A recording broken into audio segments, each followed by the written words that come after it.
હતી અને મારે એટલી બધી પ્રોબ્લેમ હતી કે લોહીના ટકાવારીની પ્રોબ્લેમ હતી, પછી જે સ્કિન પ્રોબ્લેમ હતી, પછી જે મારું શરીર જોવો છો ને શરીર નહોતું, બિલકુલ કાળું પડી ગયેલું અને હું હાવ પથારીવશ એવું મારું શરીર હતું. પણ જે મારા ઘરની અંદર ન્યુટ્રિશન આવ્યું કે ન્યુટ્રીચાર્જ વુમન ટેબ્લેટ અને જે આપણે જે પ્રોડાક્ટ પાવડર સ્ટ્રોબેરી ફ્લેવર અને એ મેં ચાલુ કર્યું. લગાતાર 6 વર્ષથી હું લઉં છું અને આજે મને મોકો મળ્યો છે કે બ્લડ ડોનેશન કરવા. પહેલું એવું હતું કે મને બ્લડ ચડાવવું પડતું અને આજે હું બ્લડ દઈ શકું છું કે મારા બ્લડથી આજ કંઈકની જિંદગી જો બચી જશે ને તો હું મારી જાતના આભાર માનીશ અને મને કંઈકનું પૂન મળી જશે.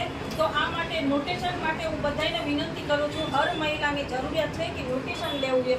વુમન ટેબ્લેટ અને પ્રોડાક્ટ પાવડર આ જો લેવાનું ચાલુ કરશો ને તો હરેક મહિલા હરેક દીકરી બચી જશે અને બ્લડ ડોનેશન કરી શકશો. આની માટે હું ન્યુટ્રિશન આપવા બધાને વિનંતી કરું છું, લેવા માટે વિનંતી કરું છું. આની માટે મારો કોન્ટેક્ટ કરજો. મારો મોબાઈલ નંબર છે 98 7 96 35 3 35. કરુણા ખસિયા. Thank you.